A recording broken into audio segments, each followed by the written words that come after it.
tapi kok saya punya firasat itu adalah sebagai korban ya, bukan korban. Jadi pelaku yang menjadi korban. Untuk membunuh. Aku yang menjadi korban.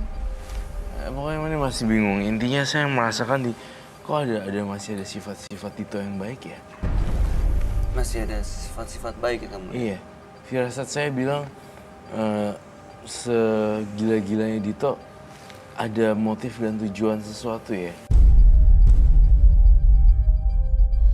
Mas Dito, jadi yakin nih ya kalau nggak pernah selingkuh dari istrinya? Yakin, Mas. Oke. Tapi nggak pernah selingkuh kan? Iya. Tapi nemenin beberapa orang wanita untuk pergi ada.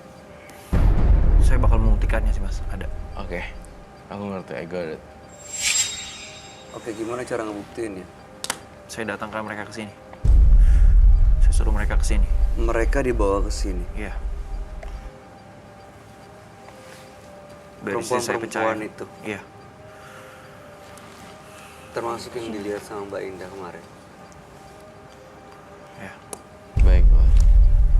Silakan monggo. Siapa namanya, Mbak? Mas? Di depan. Boleh dicariin nggak Bang Wedi? Kalau ada, minta tolong suruh masuk aja. Makasih, Bang. Saya mempunyai firasat. Saya merasakan Dito melakukan pekerjaan yang tidak lazim, tetapi sebenarnya juga untuk kebutuhan istrinya. Saya mohon maaf ya, Mbak Indah.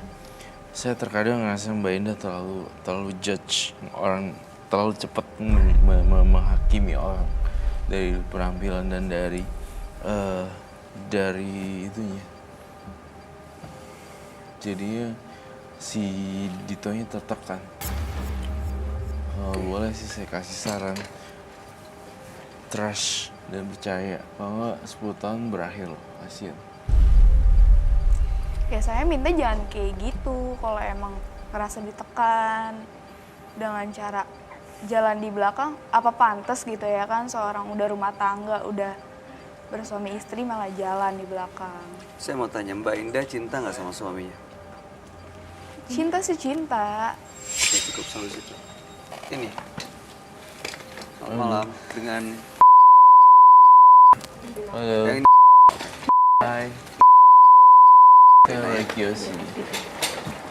Oh ngapain bos? Mbak Indah, tahan bicaranya dong. Saya mohon. Kita Gue bicara tuh sayang baik-baik sama ya. lo. Gue mau buktiin semuanya. Jangan nuduh sembarangan makanya. Kalau deket Nggak mau dapet sama deal. Anda. Kamu duduk. Kamu duduk. Gue tuh sayang sama lo. Enggak. Saya tuh mau buktiin kalau tuh saya sayang sama kamu. Ngerti? Tenang. Itu apakah saya membongkar? Gak apa-apa Roy, biar dia tahu. Kalau saya tuh yang buka yang bukti. Kalau saya tuh yang buka yang bukti. Abah maksudnya kan biar kelar gitu, biar di sini clear gitu, biar dia izinin dia buat buktiin. Enggak Mbak. Saya muak lihat dewa cewek ini. Nah kan belum tentu tuduhan Mbak bener. Tapi mereka salah satunya yang Mbak lihat. Saya nggak bilang yang mana, tapi salah satunya. Iya.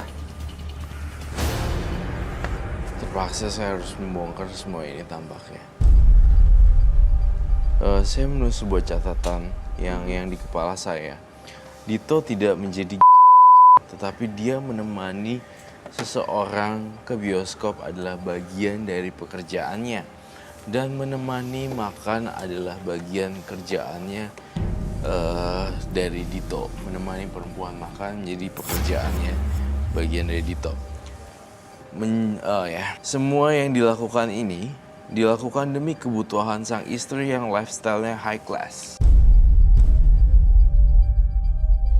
Itu menurut Roy, yang Roy lihat dari obrolan, dari aura dan energinya seperti itu.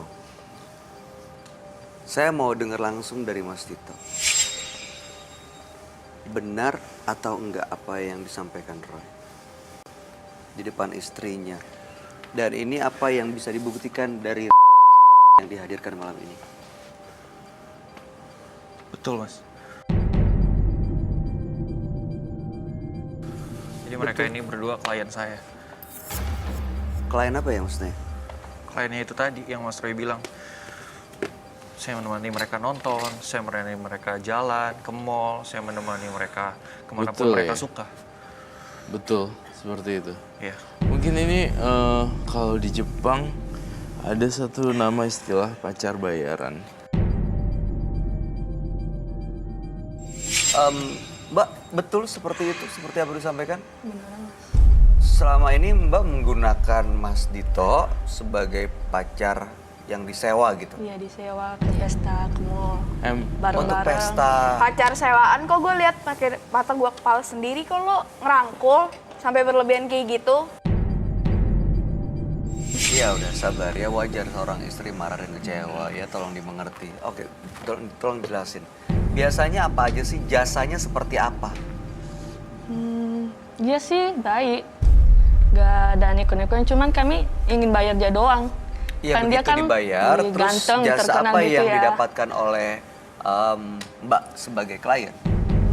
Paling cuma nemenin aja sih, nemenin nonton, nemenin pergi kondangan kemana-mana ke mall gitu aja sih.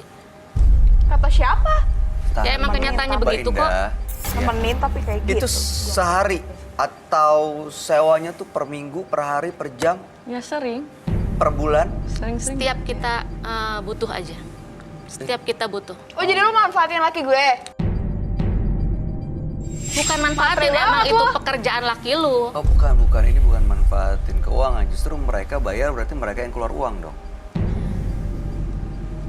Saya mau tanya ya, tarifnya untuk menggunakan jasa seperti ini berapa sih? Range-nya deh, berapa sampai berapa kira-kira? Ya, sekali itu sekitar di atas. Wow.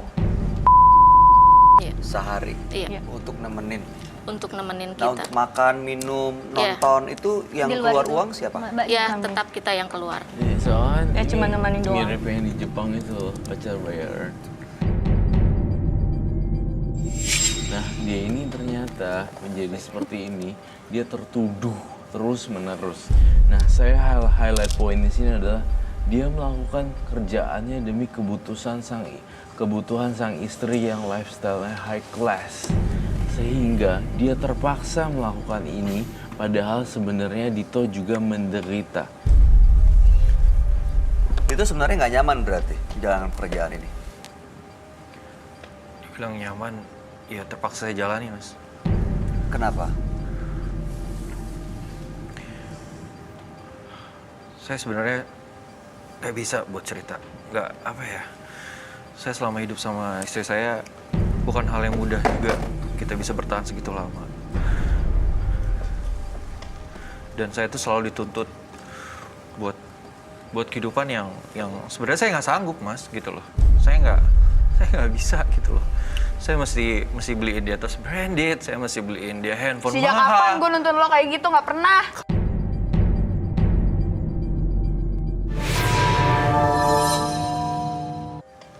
Dan saya tuh selalu dituntut buat kehidupan yang sebenarnya saya nggak sanggup, Mas, gitu loh. Saya nggak bisa gitu loh. Saya mesti beliin dia tas branded, saya mesti beliin dia handphone Sejak mahal. kapan gue nuntun lo kayak gitu? Nggak pernah. Saya tanya ya ke Mbak Indah, bener nggak Mbak Indah memang punya tuntutan lifestyle yang tinggi? Nggak pernah, Mas. Oke, selama ini penghasilan dari suami Mbak Indah pegang semua. Tadi Roy melihat Mbak Indah ini adalah tipe istri yang sangat dominan, bahkan sampai 99%.